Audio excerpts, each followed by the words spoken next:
പൊട്ടിയ കുമ്പിളിൽ തുമ്പത്തൻ പൂവ് പോലിത്തിരി ഉപ്പ് തരിയെടുത്ത് ആവി പാറുന്ന പൊടിയരിക്കഞ്ഞിയിൽ തൂവി പതുക്കെ പറയുന്നു മുത്തശ്ശി. എന്താ പറയുന്നത്? ഉപ്പു ചേർത്താലേ രുചിയുള്ളൂ. ഇത് സുന്ദരമായിട്ട് നിങ്ങൾക്ക് മാത്രം ഇങ്ങനെ വാരി കോരിയെടുക്കാൻ പറ്റുന്ന ഒരു കവിതയാണ് ഉപ്പ് ചേർത്താലേ രുചിയുള്ളൂ, കഞ്ഞിയിൽ ഉപ്പ് വേണം, ഉപ്പ് വീണലിഞ്ഞ് മറഞ്ഞു പോവും മട്ടിലെന്നുണ്ണി, നിൻ മുത്തശ്ശിയും നിന്ന നിൽപ്പിൽ ഒരു നാൾ മറഞ്ഞു പോവും. നിൻ മുത്തശ്ശിയും ഒരു നാൾ നിന്ന നിൽപ്പിൽ മറഞ്ഞു പോവും, എങ്കിലും എന്നിലെ ഉറപ്പായി ഇരിക്കുമീ മുത്തശ്ശി എന്നും എന്നുണ്ണിയെ വിട്ടെങ്ങു പോകുവാൻ. എന്നുണ്ണിയെ വിട്ട് എൻ്റെ മുത്തശ്ശി എങ്ങു പോകുവാൻ എന്നാണ് പറയുന്നത് അല്ലേ. പിന്നെ ചില്ലുപാത്രത്തിലിരുന്ന് ചിരിക്കുന്നു നല്ല കറിയുപ്പ്. ചില്ലുപാത്രത്തിലിരുന്ന് ചിരിക്കുന്നു നല്ല കറിയുപ്പ് തീന്മേശമേൽ കടൽ വെള്ളത്തിൽ നിന്നും കറിയുപ്പ് വാറ്റുന്നുവെന്ന വിജ്ഞാന പനയോലയിൽ കൊത്തി എൻ നാവിൻ നുര വയ്പു ഞാൻ. പിന്നെ ഒരു നാൾ കടൽ കണ്ടു ഞാൻ വെറും മണ്ണിൽ കിടന്നുരുളുന്ന കാണാതായ തൻ കുഞ്ഞിനെയോർത്ത് നെഞ്ചു ചുരന്ന പാലെങ്ങും നിലക്കാതെ ഒഴുകിപ്പരന്ന് അതിൽ മുങ്ങി മരിക്കുന്ന ഒരെൻ്റെ അമ്മയെ കണ്ടു ഞാൻ. പിന്നെയോ അല്ലേ? ഓക്കെ, അപ്പം മിസ് ഒന്നും കൂടി വായിക്കാം. പ്ലാവില കോട്ടിയ കുമ്പിളിൽ തുമ്പത്തൻ പൂവ് പോലിരിപ്പ് ഉപ്പ് ഒരു തരിയെടുത്ത് ആവി പാറുന്ന പൊടിയരിക്കഞ്ഞി കേട്ടോ. ആവി പാറുന്ന പൊടിയരിക്കഞ്ഞിയിൽ തൂവി പതുക്കെ പറയുന്നു മുത്തശ്ശി, ഉപ്പു ചേർത്താലേ രുചിയുള്ളൂ. പിന്നെയോ കഞ്ഞിയിൽ ഉപ്പു തരി വീണലിഞ്ഞ് മറഞ്ഞു പോവും മട്ടിലെന്നുണ്ണി, നിൻ മുത്തശ്ശിയും നിന്ന നിൽപ്പിൽ ഒരു നാൾ മറഞ്ഞു പോവും, എങ്കിലും എന്നിലെ ഉപ്പായിരിക്കുമേ മുത്തശ്ശി എന്നും എൻ ഉണ്ണിയെ വിട്ടെങ്ങു പോകുവാൻ. മിസ് വീണ്ടും 2 പ്രാവശ്യം വായിക്കുന്നുണ്ട് എല്ലാ കവിത. കാരണം നിങ്ങളെ മനസ്സിലേക്ക് കുറച്ച് വരികൾ എന്ത് ചെയ്യണം, പരിചയം വേണം. ഇത് ഉപ്പ് എന്നുള്ള കവിതയിലാണ്, ഇത് പൂക്കളത്തിലുള്ളതാണ്, ഇത് പിന്നെന്താണ് എനിക്ക് മരണമില്ല, കുതിരപ്പുറത്തൊക്കെ കാണുമ്പോൾ ഈ ഒരു വരി അതിലുള്ളതാണല്ലോ. പിന്നെ ഓരോ എഴുതിയ ആൾക്കാരെയും മറന്നുപോകും. ചങ്ങമ്പുഴ എഴുതിയത് നിങ്ങൾക്കറിയാലോ, രമണൻ ചങ്ങമ്പുഴ എഴുതിയാണ്, വാഴക്കുല ചങ്ങമ്പുഴ എഴുതിയാണ്. നമുക്ക് പഠിക്കാനുള്ള പൂക്കളം അല്ലേ. പൂക്കളം പിന്നെ അത്ര അങ്ങോട്ട് അല്ലേ, ഈ എന്താ പറയുക, പിന്നെ എന്തില്ല ഓർമ്മയിൽ എത്തുന്നില്ല പൂക്കളം. ഈ വാഴക്കുലൊക്കെ പിന്നെ എല്ലാവർക്കും അറിയുന്നതാണ്. രമണൻ അല്ലേ, ചന്ദ്രിക രമണൻ്റെ പ്രണയമൊക്കെ ചങ്ങമ്പുഴയിൽ നിന്നാണ് വന്നതെന്നൊക്കെ നമുക്കറിയാം.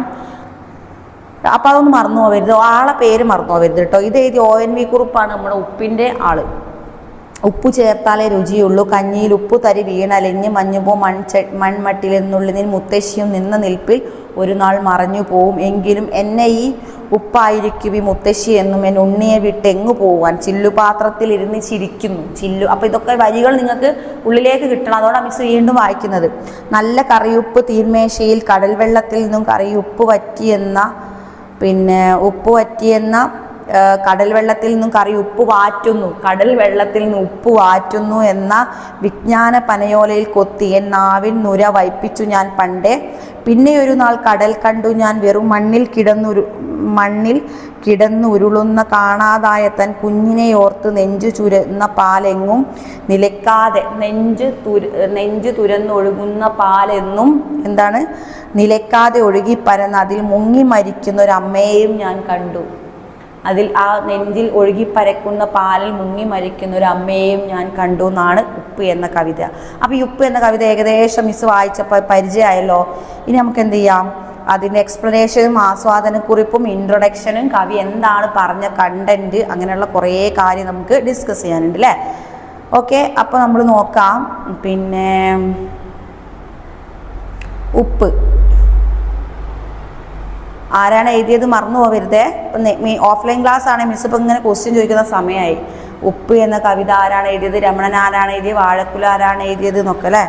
അപ്പോൾ മലയാള സാഹിത്യത്തിലെ ഏറ്റവും ONV കുറിപ്പിനെ അറിയാത്തവരാരും തന്നെ ഇല്ല. അപ്പോൾ ഉപ്പിനെ പറ്റി പറയുകയാണെങ്കിൽ നമുക്ക് എന്ത് ചെയ്യാം,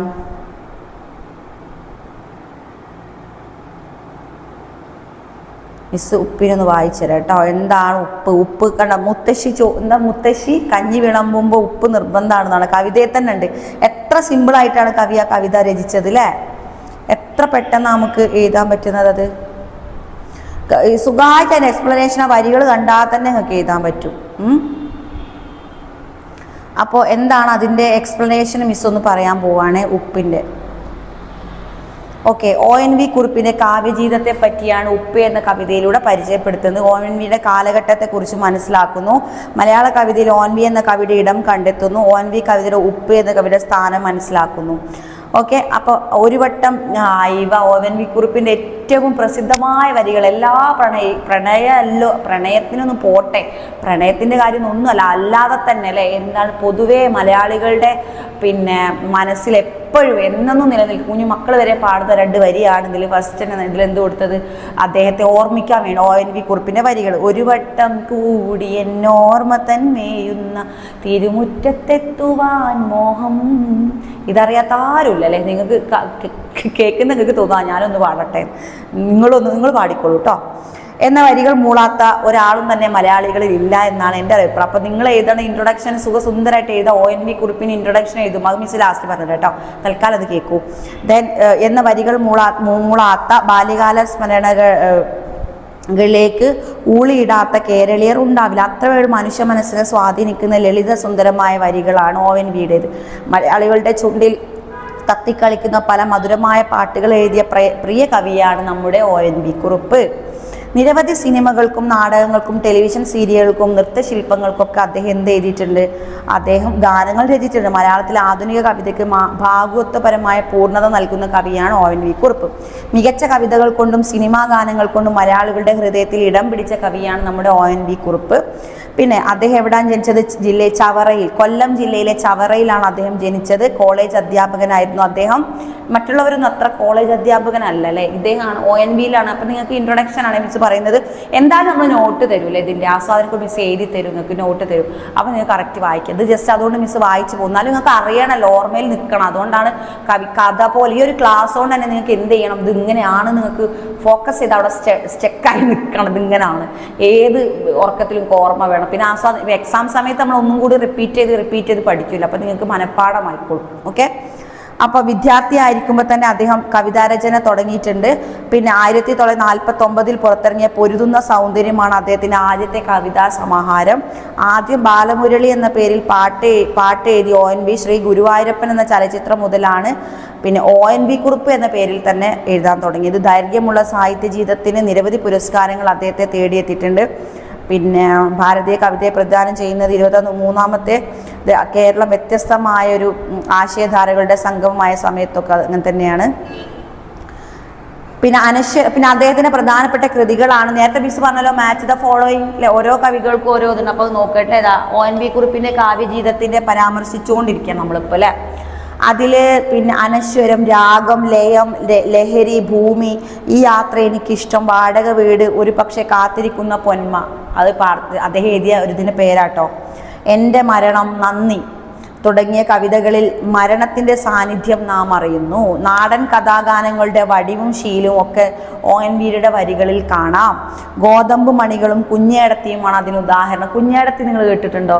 കുഞ്ഞേടത്തി എന്ന് പറഞ്ഞാൽ നല്ലൊരു കവിത ഉണ്ടല്ലേ, നിങ്ങൾ ചിലപ്പോൾ കേൾക്കുന്ന ആൾക്ക് നിങ്ങൾക്ക് അറിയായിരിക്കും അല്ലേ. നമുക്ക് ഓഫ്ലൈൻ ക്ലാസ്സിൽ നമുക്ക് പാടി നോക്കാം കേട്ടോ, കുഞ്ഞേടത്തി എന്ന കവിത.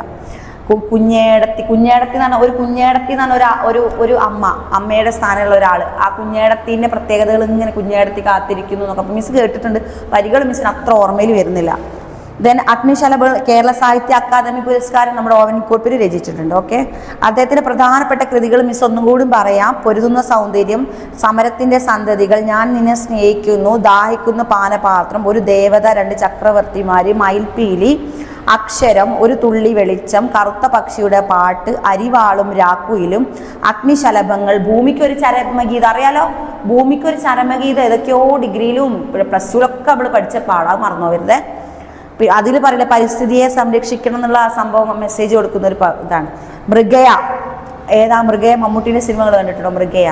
ഓക്കെ, പിന്നെ ഇതിൽ വരുന്ന ഉപ്പ്, ഉജ്ജയിനി, മരുഭൂമി, 4 മണിപ്പൂക്കൾ, തോന്നിയാക്ഷരങ്ങൾ, സ്വയംവരം, ദിനാന്തം, സൂര്യൻ്റെ മരണം, കവിതയിലെ പ്രതിസന്ധി, ഇതൊക്കെ എന്താണ് കവിതകളാണ്. ഇനി നമുക്ക് അദ്ദേഹം എന്താണ് ഈ ഒരു ഉപ്പ് അല്ലെ, ONV കവിതയുടെ ഉപ്പ് എന്നുള്ള കവിതയിൽ അദ്ദേഹം ഉദ്ദേശിക്കുന്ന കണ്ടന്റ് നോക്കാം. അപ്പോൾ ഇൻട്രൊഡക്ഷൻ നമ്മൾ പറഞ്ഞു, ഇനി അതിലെ കണ്ടന്റ് കൺക്ലൂഷനിലേക്കാണ് നമ്മൾ പോകുന്നത്. ഇപ്പം ഇതിൽ തന്നെ 1 വേർഡും എന്തുണ്ട്, അങ്ങോട്ടും ഇങ്ങോട്ടും ചേരുമ്പടി ചേർക്കുക, 1 വേർഡ്, 4 മാർക്കിൻ്റെ ക്വസ്റ്റ്യൻ, എസ് എ ഒക്കെ ആസ്വാദനക്കുറിപ്പിന് ഉള്ളിൽ വേണം.